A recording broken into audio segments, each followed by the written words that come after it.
Sony is officially embracing multi-platform, and that changes everything. Welcome to Setup 01. Today we're getting straight to the point. So grab your popcorn, get comfortable, because the video has only just begun. Over the past few months, Sony has been giving clear signs that it was rethinking its entire exclusivity strategy. And now it's no longer just speculation, it's official. PlayStation is hiring new professionals with a clear focus, expanding its games beyond its own console. One of the most revealing job postings was for the role of Senior Director of Multi-Platform and Account Management. This position will lead the global business strategy for PlayStation Studios titles on platforms like Steam, Epic Games Store, Xbox, Nintendo Switch, and even mobile. And yes, it doesn't stop there. Helldivers 2, which was previously exclusive to PS5 and PC, now has a confirmed release date for Xbox, with full crossplay support across all platforms. On top of that, Sony has also posted a job for a mobile platform architect, a sign that mobile is no longer just a side project, but a key part of Sony's long-term strategy. In short, Sony wants its games to reach more players, in more places, without being limited to their console. And for us, as gamers, that changes a lot. Because now we're looking at a future where you don't necessarily need a PS5 to experience iconic titles like Ghost of Tsushima, Horizon, or Spider-Man. These might soon be playable on PC. And who knows, maybe even on Xbox or Switch.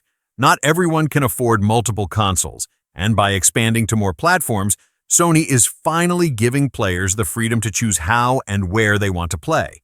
And let's be real, when big companies compete in the same space, prices tend to drop. We've already seen this on PC with Steam and Epic Games constantly pushing discounts and bundle offers. With Sony stepping into this landscape, we might see those benefits reach even further. More competition means more value for players. Oh, and by the way, if you're enjoying this kind of content, make sure to subscribe to Setup 01 and leave a like. It's the best way to support what we're building here. But this shift also touches on something deeper. That whole idea of the console war, the rivalry between platforms, it's starting to lose relevance. With Sony releasing games on PC and now even Xbox, the lines are blurring. What matters most isn't the logo on the device you're using, it's the experience you're having. Imagine a future where God of War, Halo, Zelda, and Elden Ring all exist side by side in one ecosystem. Sounds like a dream, right? But the truth is, Sony is already laying the groundwork for that. And it all starts with live service games, titles built around community, constant updates, multiplayer, co-op, the kind of games that thrive when more people can join. It makes perfect sense. The bigger the player base, the more the game grows, the longer it stays alive. But even their flagship single-player games are making their way to PC. The Last of Us, Horizon, Ghost of Tsushima, all already confirmed or released on PC, even if with a slight delay. And that delay? It's shrinking. What we're seeing is a more open, more sustainable gaming industry. One where developers can reach wider audiences without putting all their hopes into a single blockbuster weekend. There's less pressure, more space for creativity, and a better environment for innovation to flourish. And in the end, we all win, players, creators, and studios alike.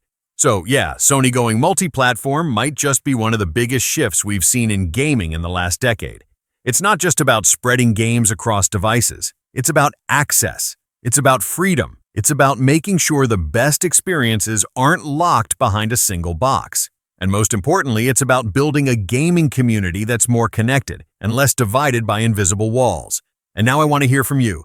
Do you still believe in the console wars, or are you ready for a future where fun speaks louder than brand?